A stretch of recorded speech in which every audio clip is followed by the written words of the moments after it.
Burkina Faso, 3:42 a.m. A private plane lands under the cover of darkness at an unmarked airstrip outside Ouagadougou.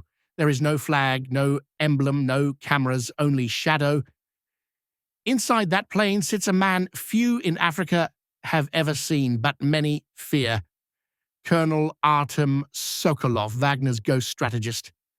Sent not by the Kremlin, but by himself, in Moscow, Vladimir Putin sleeps, unaware that the seeds of betrayal have already taken root on the continent he once thought he controlled. For months, the Wagner Group had operated in Mali and the Central African Republic under Russia's shadow, but things were changing fast. Ibrahim Traoré, the young revolutionary president of Burkina Faso, had done what few African leaders dared. He kicked out French troops, defied the West, and declared the Sahel a zone of African resistance. But even Traoré knew resistance without force is suicide. He needed power, real power, and Wagner had it. The first meeting between Traoré and Sokolov took place in an underground bunker below the presidential palace. No phones, no notes, just raw conversation. You don't need Russia, you need results. We provide results. I don't want to serve Moscow. I want to build Africa. What followed was an agreement that would change the balance of power across two continents and spark the greatest internal rebellion Wagner had ever seen. Wagner, fractured after Prigozhin's fall, was looking for new purpose. Putin had tightened his grip. The war in Ukraine drained resources, and now some commanders wanted out. Traoré offered them land, protection, and freedom from Moscow's control. In exchange for absolute loyalty, we give you tactical command. In return, you never bow to Paris, Washington, or Moscow. It was bold, treasonous, impossible, and yet it was done. By the time Russia's GRU intelligence caught wind of it, the first Wagner unit had already crossed into Burkina Faso, not as mercenaries, but as allies. When the Kremlin summoned Sokolov for questioning, he vanished. So did 4 of his commanders. Russia claimed they were on special assignment, but in truth, they were already laying the foundations of what insiders began calling the Black Axis, a new alliance not controlled by any superpower, rooted in rebellion, fueled by betrayal, and at its center, a 36-year-old African leader with nothing to lose and everything to prove. But Moscow would not stay blind for long, and when Putin finds out what Traoré has done, retaliation won't come through politics. It will come through blood. The Kremlin was silent, but the silence was calculated. In intelligence briefings, Putin didn't say Traoré's name aloud. He simply stared at his generals, and they understood. Something had to be done. Wagner had not just defected, it had rebranded itself under African command. Inside the Defense Ministry, a red folder landed on General Petrov's desk, marked Category Black. It contained satellite images, intercepted communications, and a chilling report. Russian-trained mercenaries now building fortified camps outside Ouagadougou. Equipment supplied by Russia, commanded by Traoré. Putin's inner circle was split. Some wanted to ignore it, hoping Wagner's influence would collapse on its own. Others urged immediate covert action, but Putin had another plan: deception. 2 weeks later, a Kremlin diplomat arrived in Burkina Faso. Officially, he was delivering congratulations on Traoré's economic reforms. Unofficially, he was gathering intel and delivering a message wrapped in velvet threats. Traoré didn't blink. He welcomed the diplomat with a calm smile, listened to the vague accusations, then invited him to tour a military training facility, the one built and manned by former Wagner units. The message was clear: this is ours now. That same night, in a private conversation with his top aide, Traoré laid out his vision. Africa would no longer serve the interests of outside empires. If that meant war, then so be it. Sokolov, now operating under the call sign Echo, had fully severed contact with Russia. His team embedded in Burkina Faso's army, training a new elite force not just for local defense but for a wider mission, the protection of anti-imperialist African states. Meanwhile, Russian cyber units began a shadow campaign. Disinformation spread across West African social media, rumors of coups, traitors inside Traoré's ranks, even allegations of secret French deals, but none of it stuck. The people had seen Traoré throw out the colonizers. They didn't believe Moscow's digital ghosts. In Mali and Niger, word of the Black Axis began to spread. Young officers started asking questions. Who really controls Wagner now? Is Russia still behind them, or is there something new growing at something African? By September, Russia launched a Black Ops mission under Operation Firebird. The objective: neutralize Sokolov and extract a Wagner defector who had been feeding intel to Moscow, but the defector never arrived. His convoy was intercepted not by Burkina Faso forces, but by Wagner itself, and this time they didn't hand him over. The Kremlin's response was swift but quiet. Oil deals were pulled, African ambassadors were recalled. Russian state media began painting Traoré as a rogue agent who had hijacked Russian assets. But in reality, Putin had lost control. Inside a bunker near Gao, Sokolov briefed Traoré and a delegation from Mali's military council. A new strategy was emerging, one that no longer involved appeasing global powers. They would create a unified African defense pact, backed by elite mercenary units trained not in Moscow but in the Sahel. Traoré agreed, but he warned them, if we do this, we will be hunted. Not just by France, not just by America, but by Russia itself. The room fell silent. Then one of the Malian commanders stood and said, "Let them come. This time they'll find Africa is not for sale." By the end of the week, the first joint drills between Burkina Faso, Mali, and Niger took place under the new Black Axis flag, a symbol with no national border. Only purpose: in Moscow, Putin held a private council with General Petrov and the head of GRU. No media, no photos, only 3 words spoken: erase the Axis. But erasing it would not be so simple. The betrayal was done, the fire was lit, and Africa in Nidoju was ready to burn the old order down. Russian satellites hovered above West Africa, watching in silence. Every convoy that moved in Burkina Faso, every training drill in Mali, every arms shipment in Niger, Moscow saw it all, and yet they could do nothing. Not openly. To strike would mean war, but to ignore it would mean humiliation. Inside the Kremlin, intelligence briefings turned into shouting matches. Putin's top brass was split again. Some warned that the longer the Black Axis was left to grow, the harder it would be to dismantle. Others feared that a direct strike on African soil would fracture what remained of Russia's influence across the continent. But Putin didn't want patience, he wanted control. In early October, an anonymous shipment arrived at a port in Abidjan. Inside, 47 crates of encrypted communication equipment, 2 untraceable Russian drones, and something far more dangerous: a former Spetsnaz operative with no official records, his code name Velez, the man they sent when they didn't want survivors. Velez entered Burkina Faso through the north, disguised as a weapons dealer.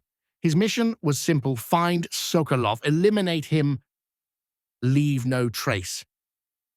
But Velez didn't expect to find a new kind of resistance, one that wasn't fueled by fear, but loyalty. Wagner men now carried Traoré's insignia. They didn't just protect him, they believed in him, and that belief made them dangerous. In the capital, a rumor began to spread through military circles. Someone had infiltrated the country, someone from Russia. The hunt began, quiet, coordinated, brutal. The security chief issued no official statements, but roadblocks appeared, IEDs were checked, movement was restricted. Sokolov, aware of the threat, relocated to an underground site in Kudugu.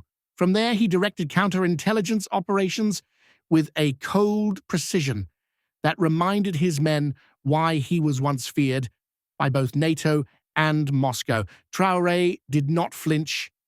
He stood in front of his soldiers that week and said only one sentence: "If they want to erase us, they'll have to bury us one by one." Meanwhile, the Malian government received word that France had begun quiet talks with Russia regarding coordinated security interests in the Sahel. Old enemies whispering in the dark. Mali's leaders understood the message. If the Axis succeeded, the entire colonial system, both East and West, would be exposed as obsolete.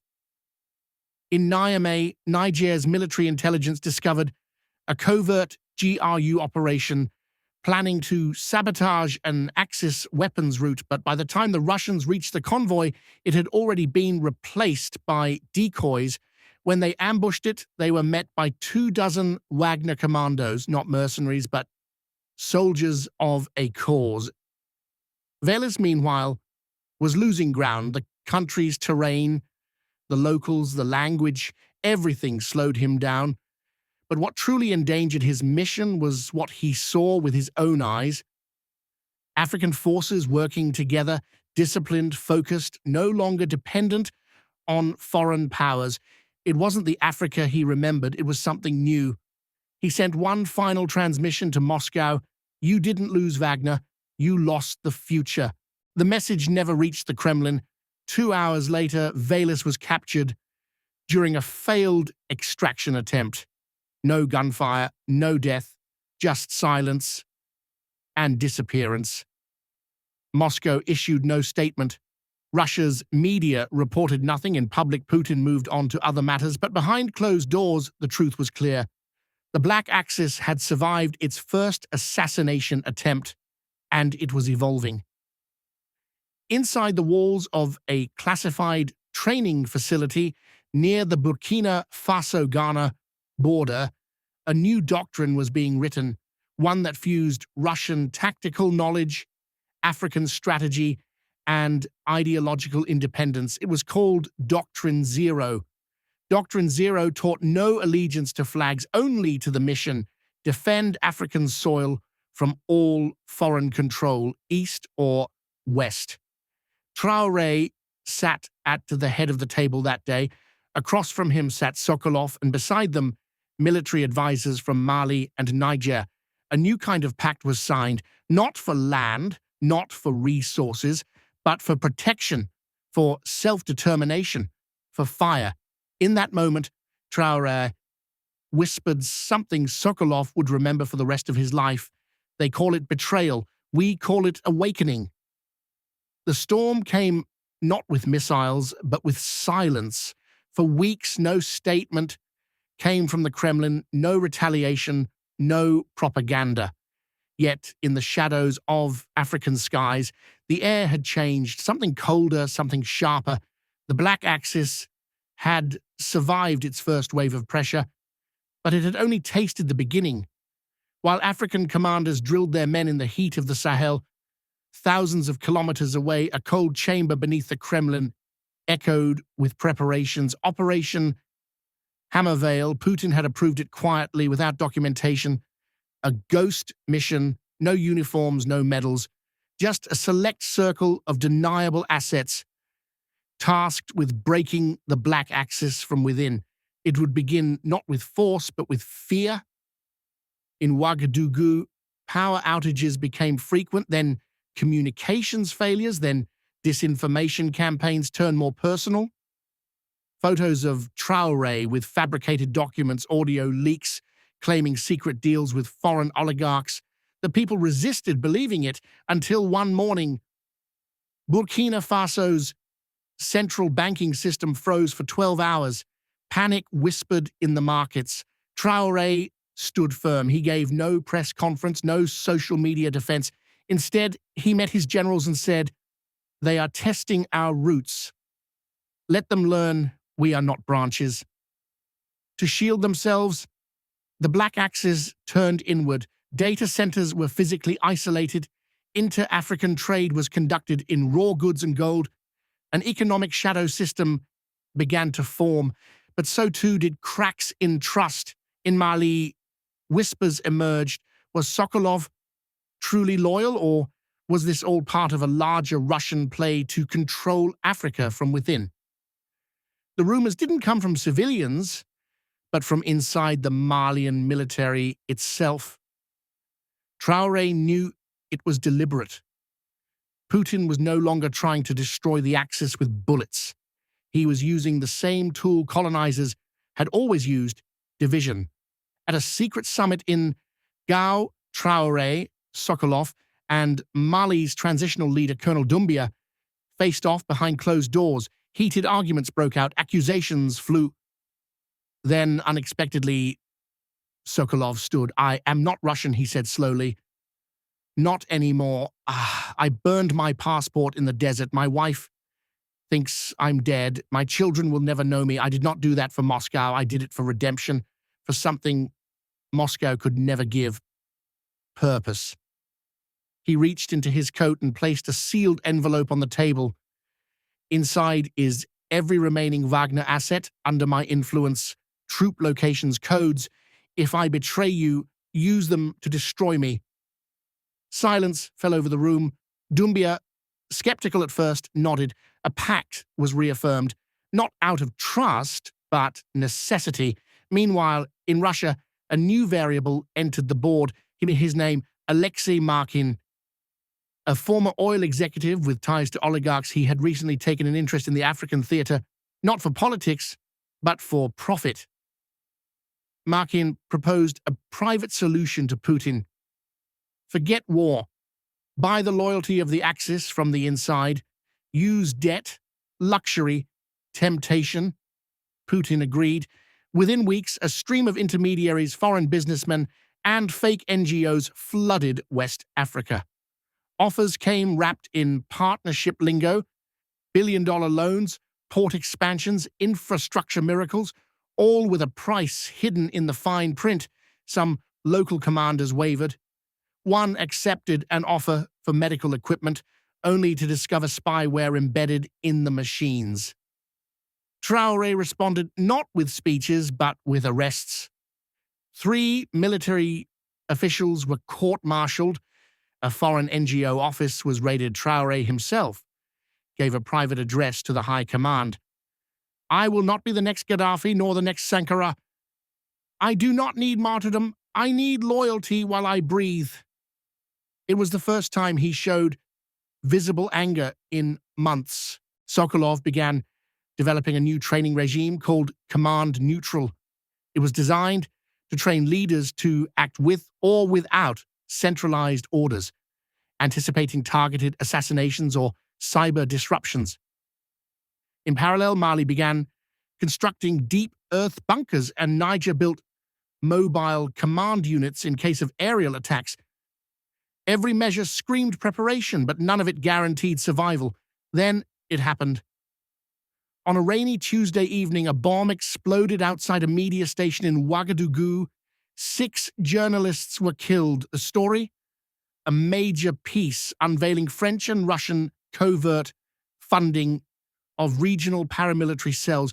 No one claimed responsibility, but inside the Axis, no one doubted the message. Truth itself was being targeted. A week later, intelligence intercepted chatter of a planned drone strike on a convoy believed to be transporting Traoré. The convoy was real, but so was the trap. As the drones approached, they were met by a wall of jamming signals and decoys. Then, from nearby treetops, shoulder-launched missiles tore through the sky. 3 Russian-manufactured drones were destroyed midair. The footage leaked. The world saw it. David had slapped Goliath in the face. Suddenly, news agencies that once ignored Traoré's speeches began covering his moves. African youths from Tanzania to Ghana began painting murals of him. Protests erupted in Senegal demanding their government join the Black Axis. Putin's pressure had backfired. Now even voices within his own government began to ask, was it worth it? Was Wagner's betrayal not the cause, but the symptom of something greater? Inside a Kremlin war room, the final decision was made, a full covert operation to assassinate Traoré. The codename Final Frost. 2 Russian assets were inserted into Burkina Faso under diplomatic cover. One posed as a UN consultant, the other as an African Union analyst. Their plan was elegant: poison through ceremonial wine during a state dinner involving 6 West African leaders. But Sokolov, ever 3 steps ahead, had embedded passive chemical detectors in all foreign wine shipments. The compound was identified 2 days before the dinner. The wine was replaced. The assassins drank first.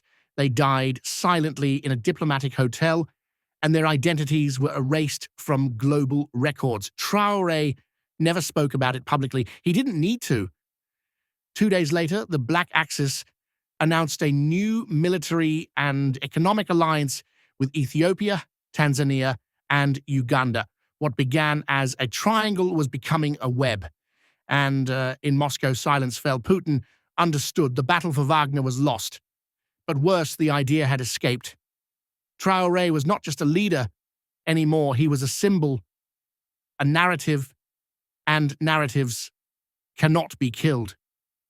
The final page of a secret Russian report concluded with one sentence: "We have witnessed the birth of a new Africa, one that does not need us." By early 2026, international institutions could no longer ignore what had happened. At the United Nations, a surprise motion was introduced by Ethiopia and co-sponsored by Tanzania, South Africa, and Egypt.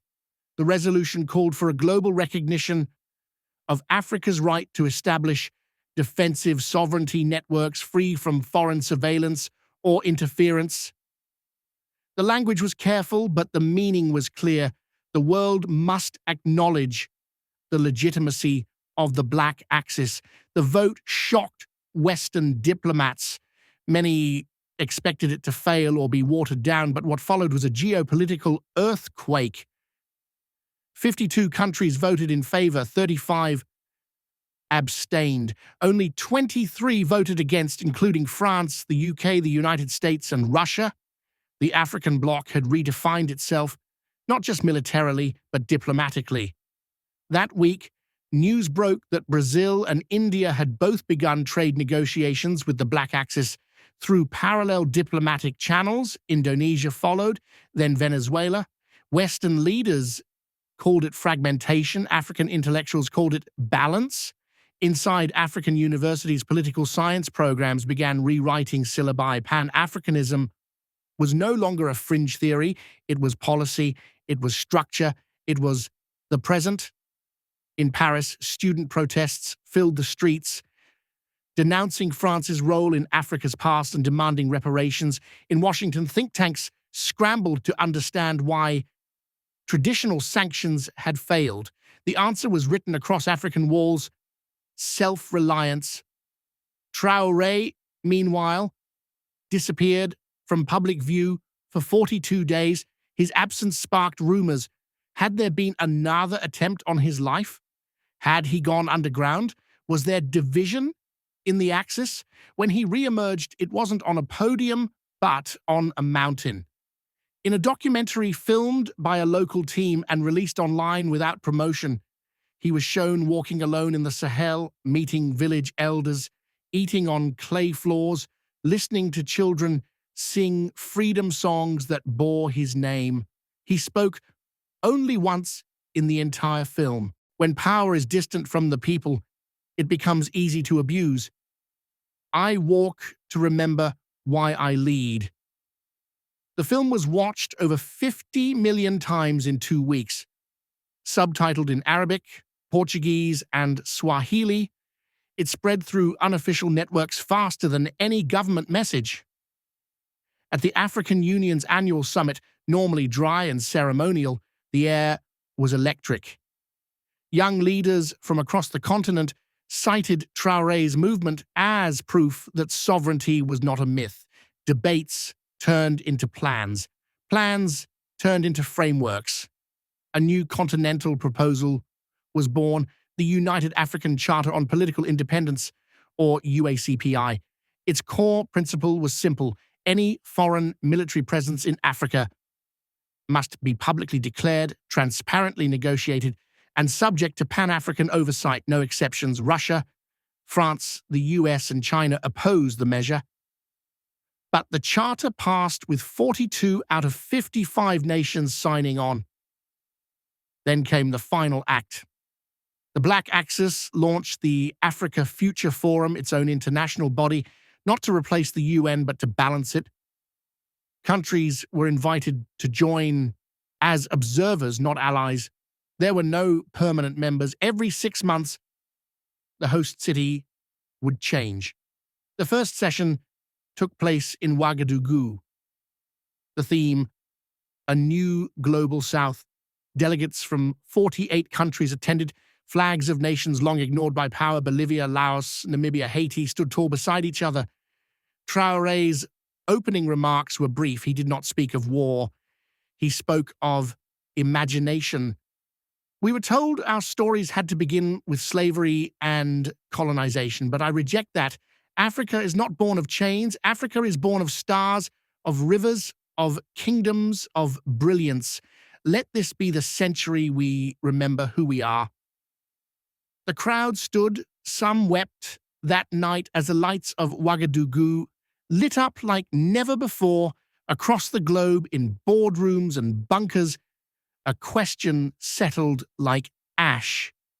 What happens to the world when Africa stops asking for permission?